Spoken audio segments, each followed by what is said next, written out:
Hey, I'm Mary. Cultural beliefs and family support also strongly influence breastfeeding practices.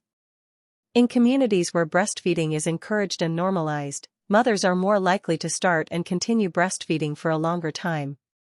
Education programs, peer support groups, and positive role models can help dispel myths and build confidence in mothers who may feel unsure or face social pressure. Breastfeeding is also important in emergency situations or areas with limited access to clean water and healthcare. In such conditions, breast milk remains a safe and reliable source of nutrition, reducing the risk of malnutrition and infections. This makes breastfeeding especially valuable in low-resource settings, where it can significantly improve child survival rates. Thanks. Please remember to subscribe. Watch more.